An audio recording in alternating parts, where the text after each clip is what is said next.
What's up, guys, and welcome back to the podcast. I'm your guest, Robbie Cassidy, and today we're going to discuss how flare-ups, or back flare-ups, knee flare-ups, shoulder flare-ups, can actually be beneficial and noteworthy in something like that. You should take notice of when they happen, why they happen, and then I also want to talk about how we can reframe our idea of what an actual frame or flare-up is, okay? So before I jump into this podcast, I want to first speak a small bit about what I do myself. So I'm taking on more clients over the next couple of weeks, especially going into the winter. And this time what I do or what I work with mostly is people with long-term injuries. So people who have, let's say, back pain for a long time, might have bulging discs that are touching off a nerve and it's giving them severe pain or spasms. I deal with people who have hip pain, knee pain, ankle pain, up to shoulder, wherever you want to, neck pain. And I basically take people on for 12 weeks and 24 weeks. And what we look at in those 12 to 24 weeks is that there's a big educational component to it. So we talk a lot about why it's happening to you, what might be causing it, what, let's say, pain is, what sensitivity is, and then obviously how you can work on that and how you can improve it. And I'll give you a program then to work on between Monday and Friday to help you get over that and long term be able to manage it and make sure that you're putting yourself in the best position going forward. So if anyone is interested in that, just send me a message on Instagram, on LinkedIn, on Facebook, or you can send me an email at mobilitytutor@gmail.com. And yeah, that's everything for now, guys. I want to jump into this podcast because I found that I've been talking to clients a lot, and basically what we've been doing is I like to progress and increase in what we're doing all the time. I try not to, as much as possible, pull back and sit back and watch what happens, because I think if you push on and you progress with exercises and you progress with your movement and you progress with your activity levels, you'll find where your limits are. Okay, and that's what really this podcast is going to be about. It's kind of about finding where the body's limits are, and then what do you do when you hit that limit? What happens first to the body when you hit the limit? And then on top of that, what can you do to overcome that limit, get better, get stronger, and put yourself in a better position, put your body in a better position for years to come. Okay, so to explain quickly, what is a flare-up? Now, when I talk about a flare-up, I'm talking about basically when the body goes into this protective mode. Okay, so you have areas around your body of high sensitivity, low sensitivity. Places that have been injured before are going to have a higher sensitivity to pain and tightness. So if you've injured your back before, if you've injured your hip before, that's going to have a higher sensitivity. So if your stress increases, if your load increases, if you get very fatigued, if you are put under a lot of pressure, if you're anxious, these areas can kick up, okay? And they can actually get very sore out of nowhere, or seemingly out of nowhere anyway. And that's because they have a high sensitivity to pain. So I talk about this in a lot of other podcasts. I discuss this in great detail in the pain experience.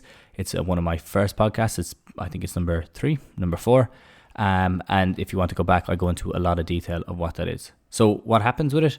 Basically, as I said, the body gets extremely, or areas in the body get extremely tight. They get really sensitive to pain. So your pain it feels like you have a lot more pain there than you usually would. And you get a lot of soreness. You can't really move around as much. And as I said, it usually happens with like a significant change in fatigue or a significant change in load. And what's load?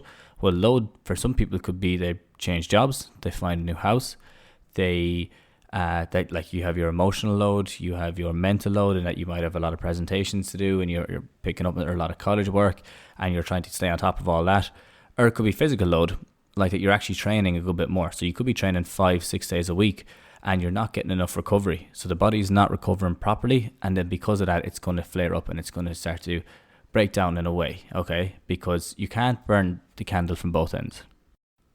Now, they are that bit different for everybody. So to say that one person's flare-up is the same as another person's would be wrong. But a lot of people get similar symptoms, okay? And what I mean by that is a lot of people struggle with spasms, muscle spasms. They might get a good bit of soreness around an area. They might get a good bit of pain or tightness. Other people might find that their mood is down and that they're more irritable, and that they have a lot of low energy, or they have low energy. They have a lot of fatigue. They're sleeping poorly. They just can't rest properly, and then because of that, then they feel like they're moving. They need to sit down on the couch and not move around as much. Okay, so it is different for everybody. Now, what actually causes it to be that much difference, or what affects the one person's flare up compared to another? Well, as I said, it's completely individual. It depends on how sensitive your nervous system is to load. Depends on what your usual, let's say, protective mechanisms are, what you fall back on. And looking at these in a I suppose a bit more detail is you can look at someone's beliefs and attitudes. So somebody who believes that their back needs to be protected, it's that they believe that their back is weak, that they have a bad back, that they have some people, I've heard a lot of people use the word, and I don't like to use it, especially in a clinical setting, is people use the word that they're crippled with back pain. That type of idea and that type of language can have a strong effect on the body. Okay, so if you're using those words and you're using that type of language around the pain that you're feeling, well, then the spasms that you get are going to be a lot more severe. Okay, because you need to think of what they're connected to and how your body picks up on that. So your spasms are going to be very, very severe. Your pain is going to be really high. And a lot of the time, these are the people that you'll find that have to go to bed and lie down, or can't sleep in bed, have to sleep on the floor. Things like that, because they find that they just can't get into a comfortable position at all. Okay, so that's one thing, is those beliefs and attitudes are huge. What your attitude towards the pain is, do you have to freeze up and tense up as strong or as hard as you can to make sure that you're not hurting anything? That's another thing, is that when you get a flare up, that you actually feel that you're re-injuring yourself, when a lot of the time you're not. You're actually just, the body's just gone into that protective mode. And if you do believe that and you stop moving and you really, really tense up, then you're going to cause spasms a good bit more. Okay. Other things that are going to affect it are like emotional distress. So you'll have a lot of people, or if they have a significant life event, as I said earlier, if they're moving house, if you have a new job, if you get fired from your job, it could be that you had a breakup recently. That's also going to have a huge effect on your pain levels. A lot of things like that, a lot of emotional distress can have a huge effect. If you're worried about a family member, if you're anxious, if you're nervous, all these things can have an effect on how bad you feel it. And it doesn't have to be just in your back or your hip. It could be in your thumb. It could be in your shoulder. It could be in your jaw. It could be in your big toe. Okay, so there is a lot of things that play into it. And it is important to get an understanding that there is a lot of things that play into it. Now, I suppose moving on to the next one is catastrophization. Now, catastrophization is a big issue that I deal with a lot of clients. And it is normal, and I guess it's normal when you have, depending on your experience, that you feel that it's the worst thing that could be all of the time. Okay, and it is, in a way, it's a small bit, it's not an effective coping strategy, I suppose is the easiest thing, but people do fall back on it depending on your life experience and what's happened in your life. And I do understand that it is difficult for people to be optimistic when these things kick up. But catastrophization basically is when you look at let's say your hip gets sore, and next thing you start thinking is that you need to get a hip replacement. Or if your back gets sore and now you're after thinking you fractured your back, or you're after damaging a serious part of your back. Maybe for your neck, it's that you're after getting whiplash, and because of whiplash now you have injured structures in your neck, and there's a possibility that you could be paralyzed. That type of at the end, like people really, really making it as bad as it could possibly be, is a dangerous thing when it comes to health and when it comes to thinking about your own body, because your body will respond to that. So you need to be first, like you have to think that the body is extremely adaptable, it's very strong, and that it can handle a lot of things. And depending on what age you are, what I mean by that is if you're under 50 or if you're under 60 years old, you're very, very, very capable of healing nearly anything. And even 70, 80, depending on your other lifestyle factors. But you can put yourself in a good position to heal up, but you need to make sure that you cover all the bases. So as much as possible, we want to try avoid catastrophizing when something goes wrong. Like if you hurt your foot or you sprain your ankle, it's a catastrophization would be thinking that you've broken or fractured or that you're after seriously injuring yourself when it was just a minor injury and you can still walk it off. Okay, now it is important to get these things assessed and to first make sure someone looks at it and is able to take care of that, or to give you a proper diagnosis on it. But just make sure when something happens or something flares up that you don't jump to the worst conclusion straight away. Okay. Now, previous experience is going to play into this a lot in terms of if you've actually had a bulging disc that was rubbing off a nerve and it was extremely painful, well, then that's going to lead you straight to that. If you hurt your back again, that's going to be what you're going to think of. Okay.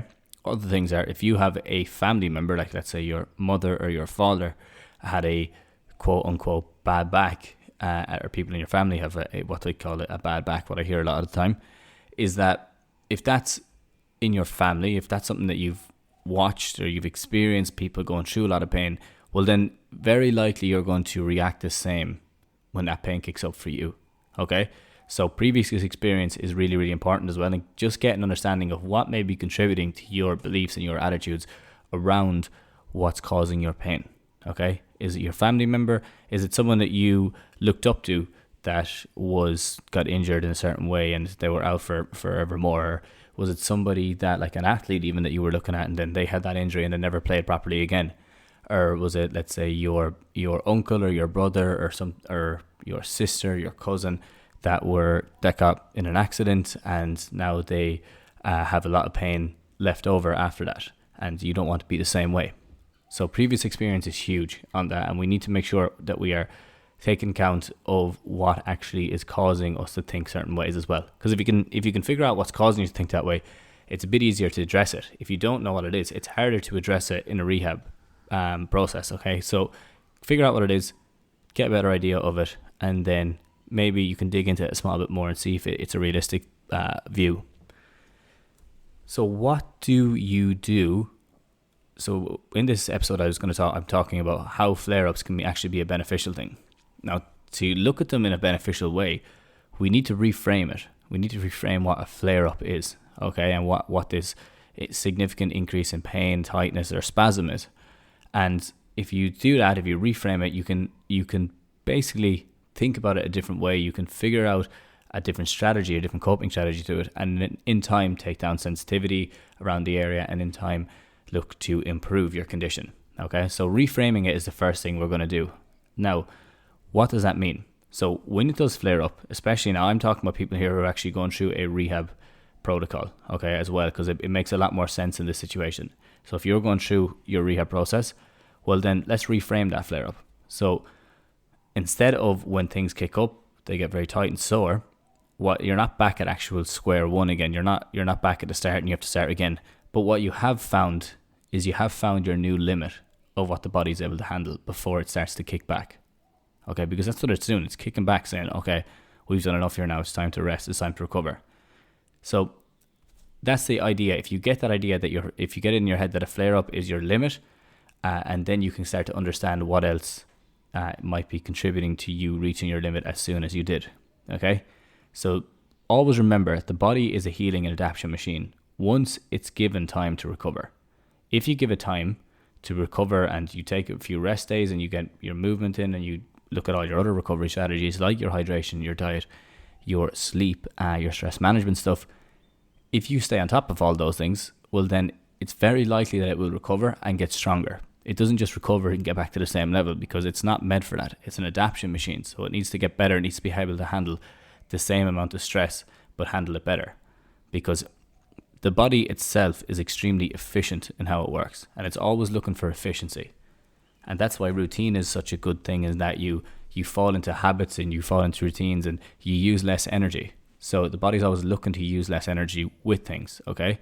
That's like learning a new skill is tougher at the start, but the more you do it, it gets a lot easier, because the body starts to become more efficient in how, let's say, the synapses it uses. It gets more efficient in the neural circuits it uses, because it wants to become better at that. So we need to think about how you translate that same thing, like playing an instrument, to how it heals. It's the exact same principle.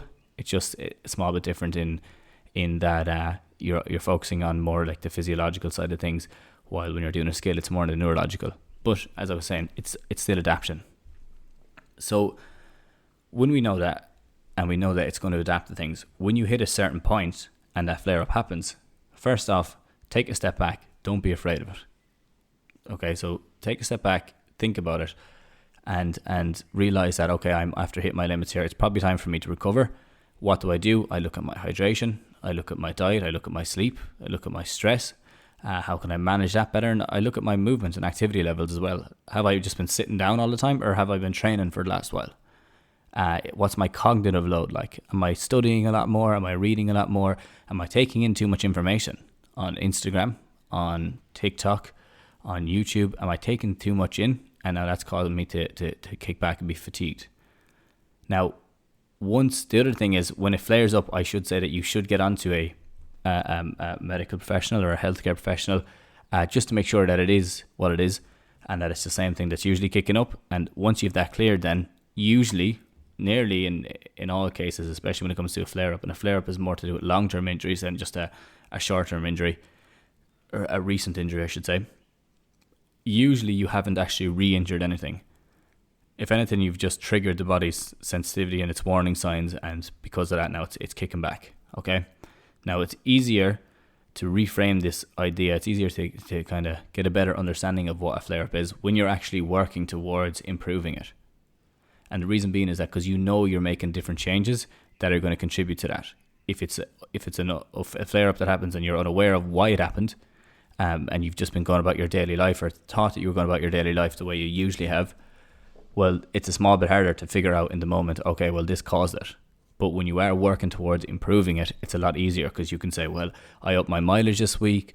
I was stressed out this week at work because I had a presentation due. I've been fighting with my partner for the last couple of days. My sleep has been very, very bad.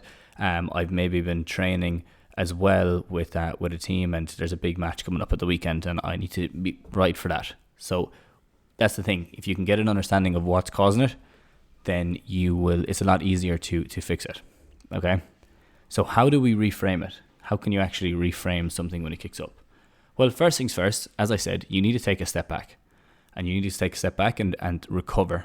And what I mean by recover is look at all your normal stuff as what I just talked about in terms of your sleep, your stress, your hydration, your diet. Have things changed there? Have you been not drinking enough water? And then have you been going to bed later and getting up earlier? Is your sleep broken up during the night?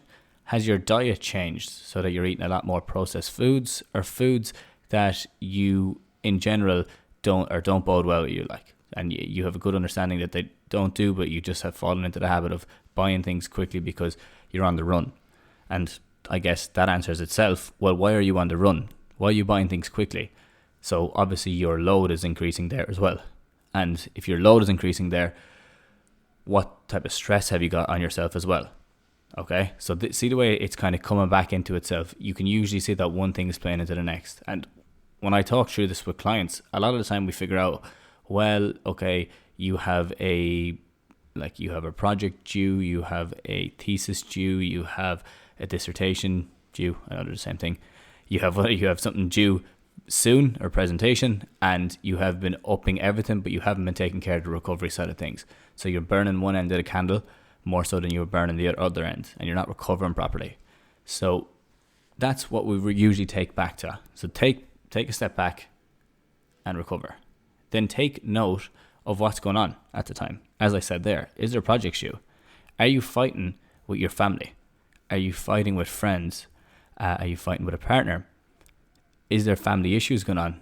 Are you exercising? Have you increased your exercise significant amount to try get over something, or to try get fit for something, or just because you're getting into routine of things? On the other side of things, a lot of people actually just increase their exercise because they're doing so well, and they get into the gym and they get it and they're really enjoying it. So they go from training 3 days a week to 4 to 5 to 6 days a week, and then on the day off, then they might go for a run. This is really, really common as well with athletes and with active people, is when they actually start to feel good, they start to do it more. And I see it a lot with runners especially, is that they're feeling good and they're improving all the time, and then they just keep adding, and then something breaks down. So that's a really important one. The next one is events. So what events happened? Was there a loss in your family recently? Did you have a new child? Which would affect your sleep and everything else. Is there a child in the way? That's another one as well, and that's going to pick up, and you're going to be that bit more stressed. Are you prepared? Are you ready to take on this new human? Are you ready to handle all these extra tasks that you have to do? Massive stress with a child coming up, and I see it a lot of the time. People go into get a serious amount of pain with that before and after they have a child, especially in their back. Women get it in their back a lot. Men also get it in their back as well, because they obviously have to. There's two sides to that. But they could get it somewhere else, like their hip or their knee.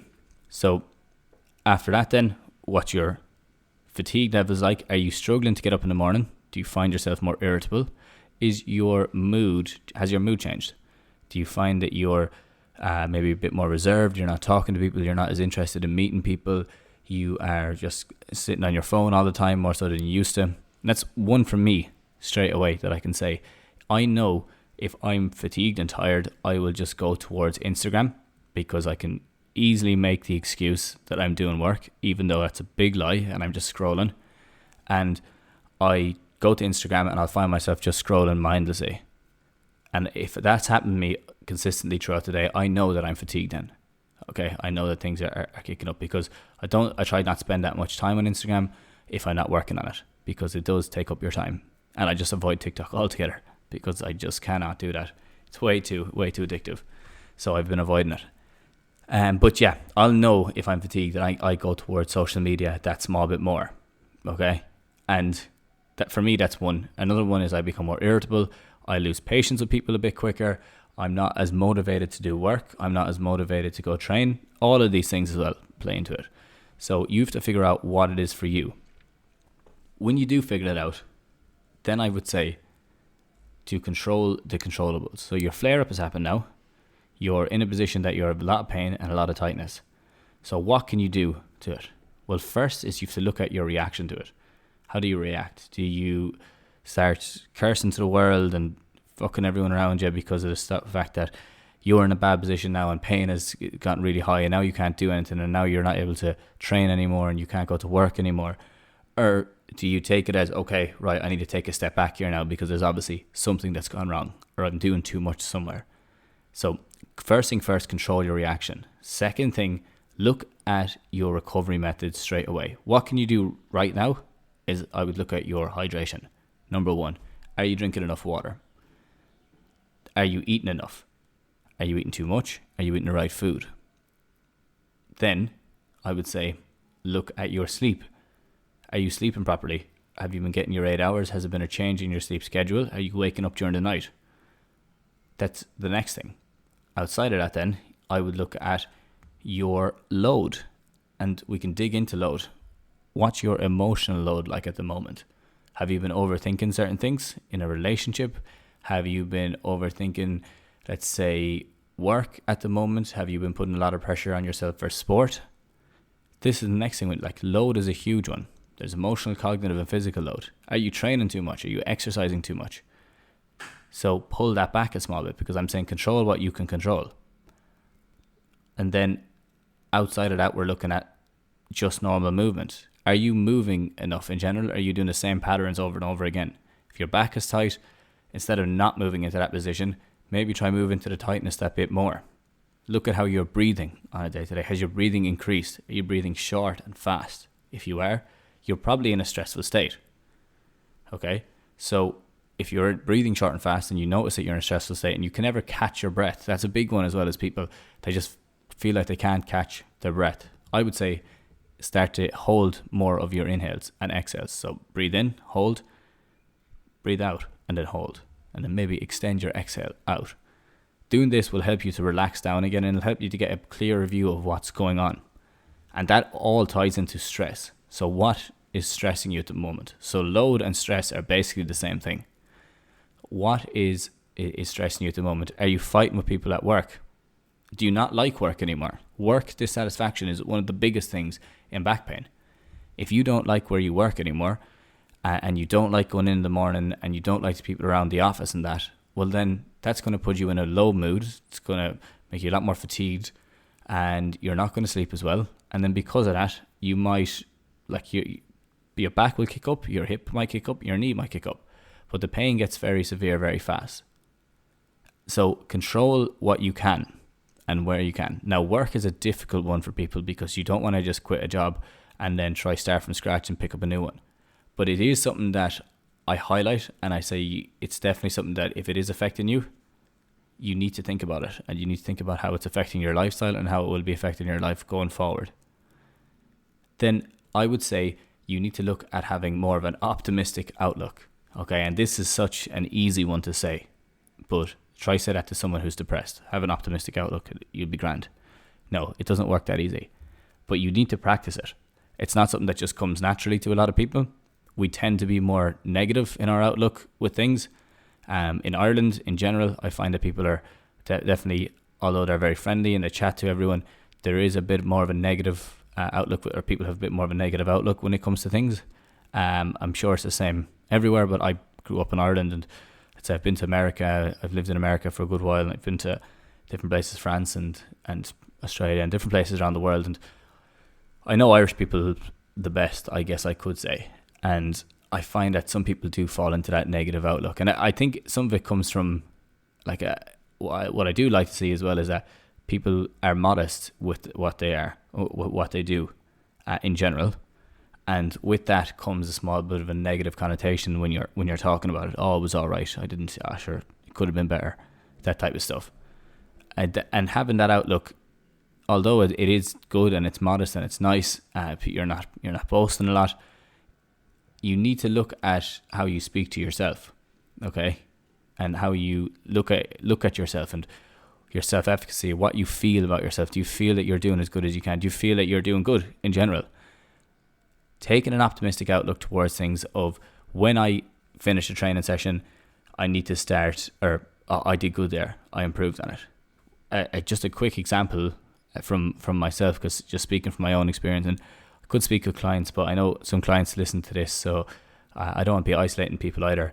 But from myself, from my own experience, what I found is, let's say I've been training jiu-jitsu a lot recently, since I got over here to Bali, and basically I found that at the start I was improving massively. I was really, really improving. Then when I got a better knowledge of what was going on, I felt like I just hit a block and I wasn't improving at all, and I was getting smashed all the time.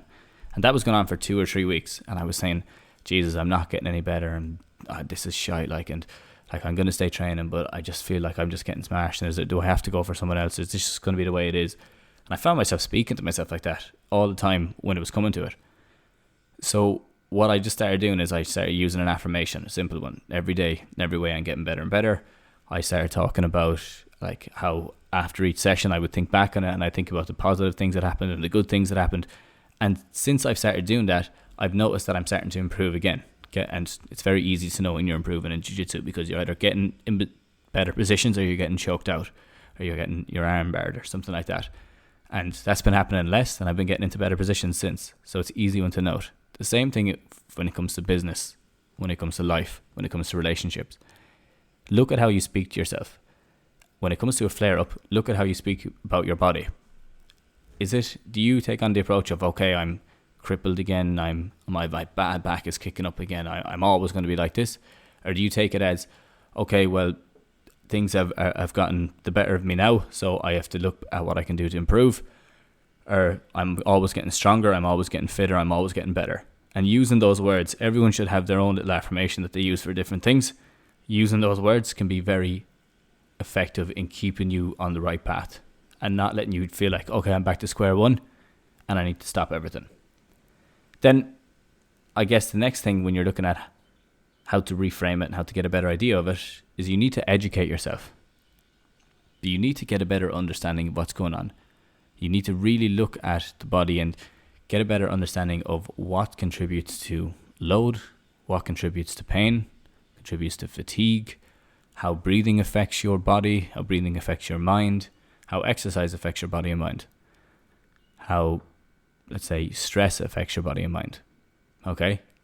Educate yourself around the body, get a better understanding of what's going on. And if you do that, you will have a better, when things flare up, maybe the first day it might be bad, maybe the second day you might not pull yourself together, but usually by the third day you'll have a better understanding of what was actually causing that when you've slept on it and you've thought about it, and then you can start piecing things together. But you need to educate yourself first on it. Just going with the flow and then hoping that everything goes right does work in a lot of situations, but if it's been going on a couple of years and it's been going on a long time, it's probably time to change your approach to that. But it will work. It can work. You can take down sensitivity and you can improve your lifestyle overall, definitely. You just need to take the time to do it. And that's all I'm going to say. And that's probably what I'm going to finish on now.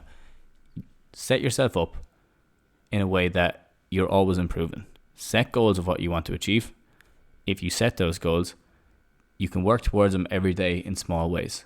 If you do that, you'll find that you'll improve very quickly. So that's all I'm going to say, guys, today. I'm going to thank everybody again for signing in and listen to this podcast. And thank you for listening to all the other ones. I've getting good feedback on different podcasts I've done with guests or ones I've done individually. If you've liked any of them, I'd love to hear from you. I'd love to hear what your thoughts are on it, what you'd like me to cover. If you have any questions, definitely get in contact with me, and I'll do my best to answer them. Easiest way, Instagram, probably the easiest way, and send me an email at mobilityshooter@gmail.com. If anyone, as well as I said at the start, is dealing with a long-term issue and dealing with a lot of flare-ups and just can't get a grip of it and feel like you're going around in circles, then get in contact with me, because the last thing you want to do is lose confidence in your body, especially at a young age. A young age is any age, really, especially at an age that you're willing to put in time and commit to a program and a plan and make change and set yourself up to be the best you can be going forward. I think a lot of people need to do that a bit more. People set limitations on themselves too quickly, too early, and I think that by doing that, they will only grow as you get older. While if you break them early, you'll find that you will open up a lot more doors for yourself, and you'll be in a better position going forward. So that's everything from me today, guys. Thank you so much for listening. I'm actually coming up on a year of doing podcasts next week, so I'm gonna have to make a plan for that one. But yeah, really appreciate it if you could post this on Instagram on your story, put it out, give people a better idea of what's going on, and it also helps promote the podcast so much. Also, leave a comment on iTunes or leave a rating on iTunes, and if you wouldn't mind subscribing as well, that's a massive help. But that's everything for me today, guys. Thank you so much again, and I will chat to you all again next week. So have a good one.